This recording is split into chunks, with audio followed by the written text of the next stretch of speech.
Hei og hå, folkens og internett, og velkommen tilbake til en ny episode med Enderal Skyrim Conversion mod. Jeg har nå kommet til et nytt lite rasteplass her, og jeg har nå antageligvis feber. Det er derfor jeg ser litt sånn blurry akkurat nå. Så la oss se om vi kan få kvitt denne feberen her. Vi må snakke med han Finn her. Finn? By the righteous path! What happened to you? You look as if you've met the Black Guardian himself. Ja, har denne feberen. Har du en idé hva det kan være? Fever? Well, there could be many causes. Wait a moment. I think I still have some grunt root. That should be enough to ease your pain, at least for now. Take a seat at the fire. The warmth might help you. Sit down by the fire. Well, if the strangers are about to Ja, jeg har ikke lyst til å være sånn syk og ha dette ved synet, for det kan faktisk være irriterende. Whatever. Thank you. Gruntroots, gruntroots. Ja, kan du hjelpe meg? Here we go. Jeg har ikke lyst til å være dette for evig. Kan du hjelpe meg? Hallo? Ok, du ser du skal bare gjøre det klart. Ok, jeg stoler på deg, Håper du får dette til. So, let's see. Sheer cap, some water. Ha! Done. Bra. I can't make any promises, but... Finn! The still! Explode. Wow. Hva i alle dager er det som skjer? Do something, damn it! Do something! Oh.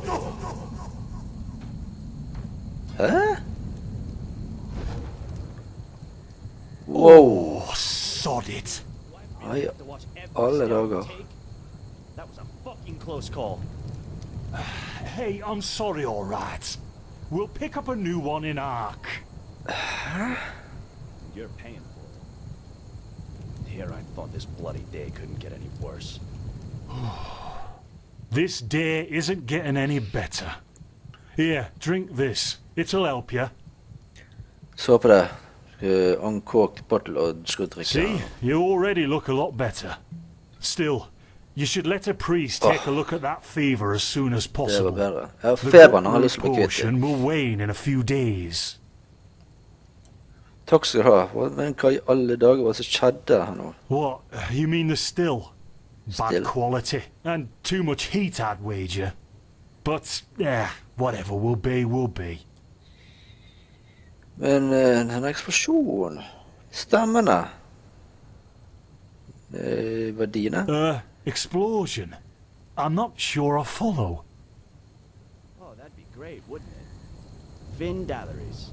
Died in 8234. Cause of death, exploding still. Look, I really don't know what you're talking about.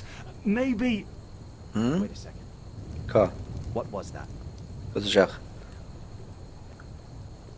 Ikke hold meg på pinnebenken her.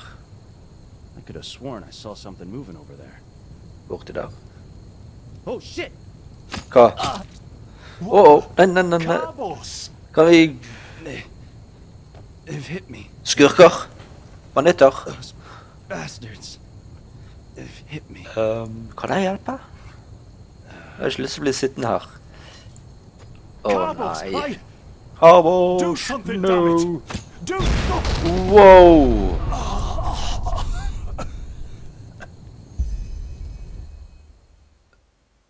Okay.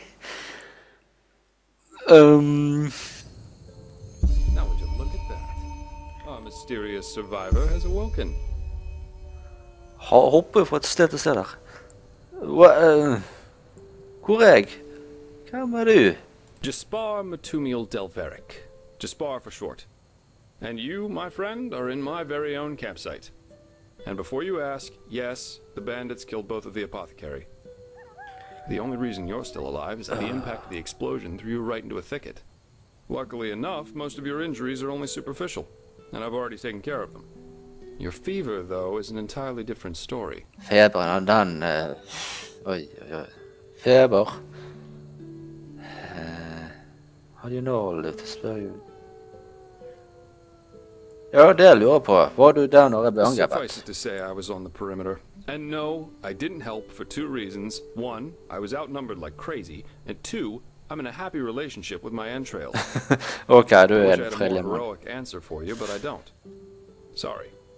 Jeg går fint, du. En feber, men vet du noe om det? Yep, quite a lot actually. You're suffering from first degree Arcanist's fever.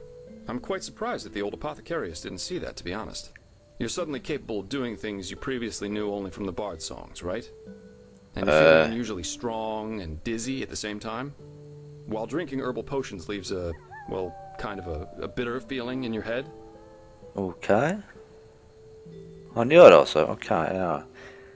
Den der Arcanist-feberen er ansvarlig for dette tingen som jeg plutselig gjør, denne magien. Yeah.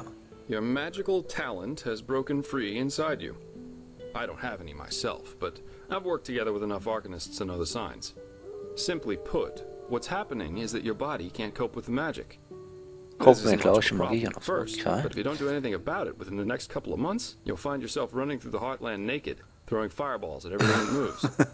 You'll Det kan lose bli your mind, berserk. to speak plain Det går enough. helt berserk, altså. Men feberen kan bli behandlet, sant? Yes, of course. Though someone who's magically gifted will always react differently to certain situations than someone who isn't. As I said, some herbs will always worsen your fever, as will magically contaminated areas.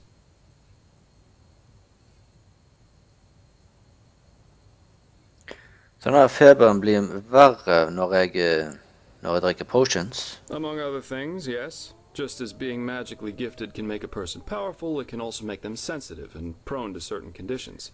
Ok. Just don't overdo it sleeping in ruins or in the wilderness. Instead, set up a camp somewhere. Plus, as you've already said yourself, don't overdo it with potions. Ok, jeg skal prøve å huske det med potions, altså.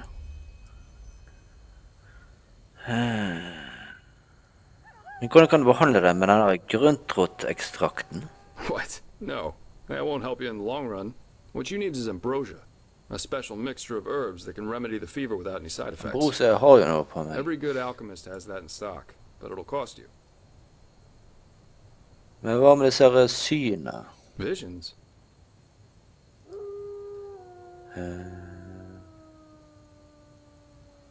Eller det er jo det jeg kaller det. Jeg har disse her syne av ting som jeg ikke kjører, som kommer til å skje. Er det en side effect av feberen? No. Well, none that I know of. The only visions I ever had were those that come along with a good pipe of peaceweed. Ok, den type ting. You know what? Someone has to take care of your fever. And as it happens, I know someone who could. But in return, I want you to tell me everything. How did you get here? And what did you do in that temple? And what exactly did you see in those visions? I can't put my finger on it, but there's something strange about you. And that makes me curious. So, healing for information. What do you say? Healing for informasjon. Ok. Skal jeg bare fortelle Jesper det som skjer der. Then shoot. I'm eager to listen. Background story, kanskje? Eller bare noe litt sånn... I Okay. understand. My I shall not. condolences for your loss. So that means you somehow survived this execution. And before you got washed ashore, you had this, what, this dream? In which you Yeah. saw burnt bodies and a blinding light. Yes, men det var bare en drøm. Det var mer som en minne. Tempelet jeg så var egentlig... the temple I saw in it was exactly the same as the one in the valley. Vet du hva det betyr? I hope so. So your magical outburst didn't happen slowly as it usually does, but all of a sudden after this near-death experience. And with it came these visions. Det stemmer. Interesting. I guess you know how absurd all this must sound, but somehow I believe you. Heck knows why, but I do. So, that means I'll introduce you to my employer. If anyone can help you, it's him. Ja, har du en kar, There is, en however, sjef? one thing with which I could use a hand. The sooner we get that done, the sooner we can start our journey to Ark. Hva er Ark? Ark? The capital of this country? Det er en by. Walls high as towers of iron-hard stone, rest alone in the mountains in granite enthroned, never decaying, the ages surveying, guarded by the Lord, and blah, blah, blah, blah, and so on and so forth. If you plan on staying in this land, sooner or later you'll see it with your own eyes. Ok, jeg kommer til å se stedet etter hvert. Hvem er den der ansatte Well, som du aren't snakker you om? curious? I like that. I work for the Holy Order. En hellig order. Mener du en sånn militær enhet av The Gods? Yes, but as you might know, this is the realm of Malphas, the guardian of the Lightborn. And here the Order basically reigns for him. It's both the spiritual and judicial center of this country, so believe me, you'll see for yourself soon enough. Ok. Jeg vil hjelpe deg.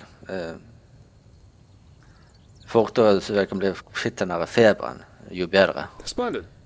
There are some things that need some explanation before we can get started, however.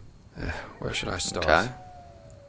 I take it you've noticed that in the past 2.5 years, this world has fallen into political chaos, right? Civil wars, usurpers everywhere, you name it. And even though Enderal isn't directly affected by these wars going on everywhere, there are strange things happening here too. Take the Woods-Ears, for example. There have been an unusual number of reports of wanderers being attacked by them in the open, which has never happened before. And the same goes for the Lost Ones, the living dead.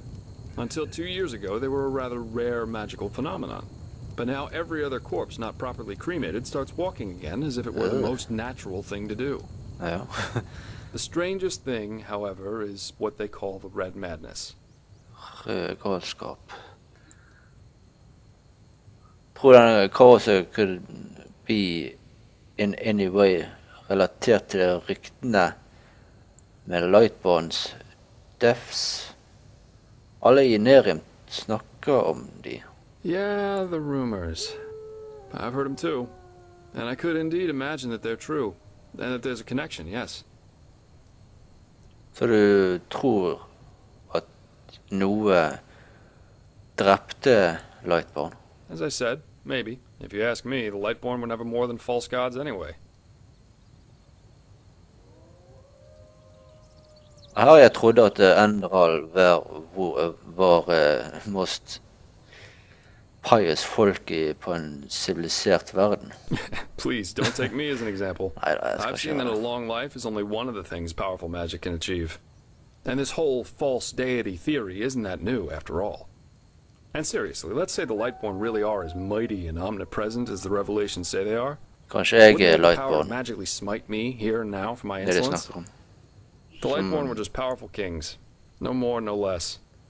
But that's just how I see it. I hope I didn't hurt your Nei, feelings. det går fint det. Langt ifra.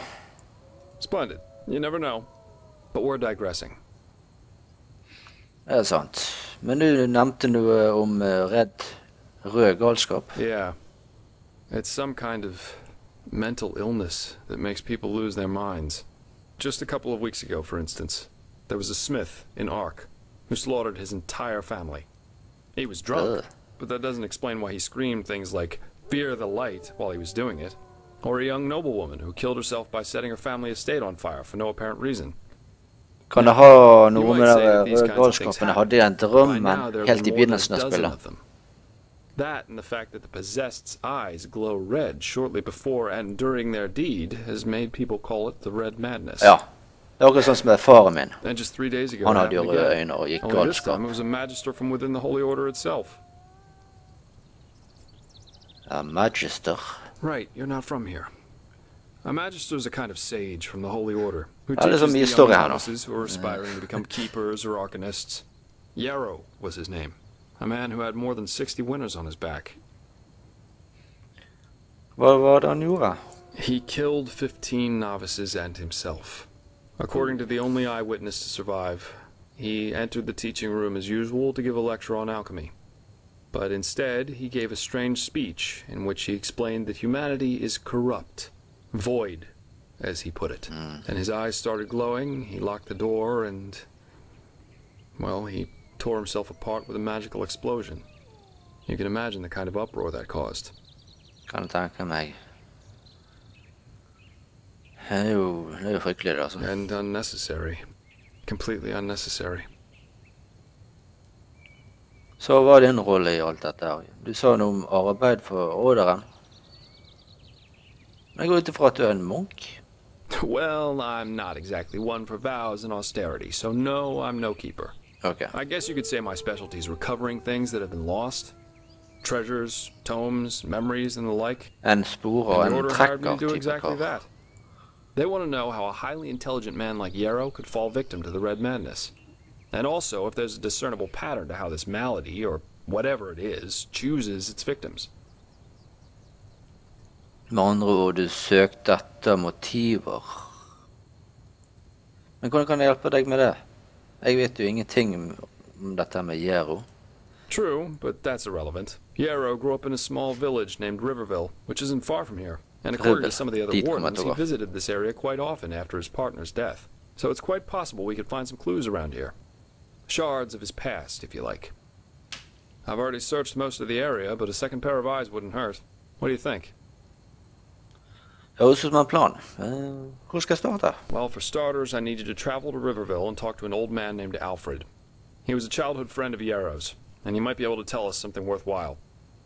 Secondly, a boy from the village told me that he saw Yarrow throw something into the water near a cliff to the east. Go there and see if you can find whatever it was he wanted to get rid of. I myself will have a look at the house Yarrow grew up in. Here, this is a map of the region. The blue dot over here is Yarrow's old house. Okay. And at the risk of sounding heartless, you should head back to the apothecary's camp. Maybe the bandits left behind some equipment. If there's nothing else, I'd say off we go. Let's shed some light on this Yarrow and his motivations. Meet me at his old house when you're ready. I'll be waiting there. Jeg kommer til å gjøre. For quest objective is marked by one or more stars. They indicate the difficulty of side quest and at the same time the level you should have for the quest. Ok, sånn en stjerne er lett å fire hard. Ok. Så det er enkle quest. Det er i hvert fall bra. Kan jeg i hvert fall bevege meg? Har noe her? Jeg har en sekk. Kan jeg... Hestesko. Jeg vet ikke hvorfor jeg tok en hestesko. Her. Jeg har 2 veier å gå her. Så jeg kan sjekke kortet. Det var ikke meningen. Jeg tar remove den. Find a strong box. Talk with Geos. Campen. Jo, hvor er den campen? Hvor... ja, her. La oss da gå høyre. Det var her jeg kom. Mest sannsynlig kom fra. Skal vi se, stemmer det? Ja, det virker som at det var rundt i her ved det campstedet. Det var Apothekars-karene. All damn lookout discovered. Skal vi se, og her var den campen, ja. Veldig flassvill da, ingen tvil. Skal vi se... Nei, det er mer at det er... Snap, jeg så ikke han.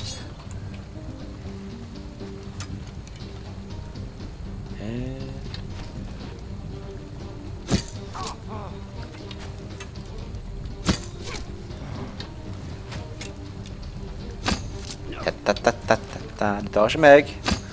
Han så jo bom stille. Han står visst fast. Nå tok han skade meg.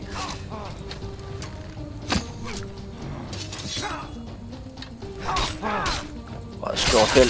Finn ikke han off. Haha. Banditt, du er noe nede. Lockpick kan være greit å ha. Longbow. Den andre har ikke 4 jeg hadde. Jeg husker ikke.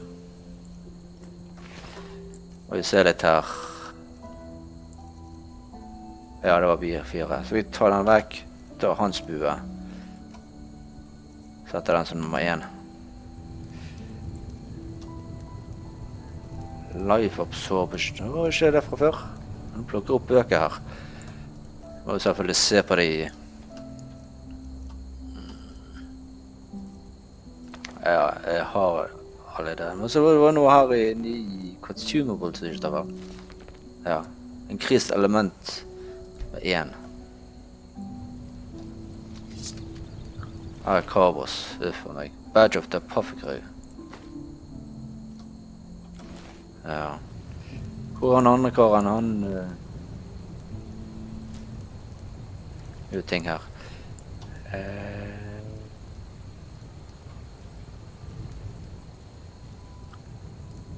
Finn, der er Finn. Robe. Nei, jeg skal ikke ta det. Her har vi potions som jeg ikke kan plukke opp.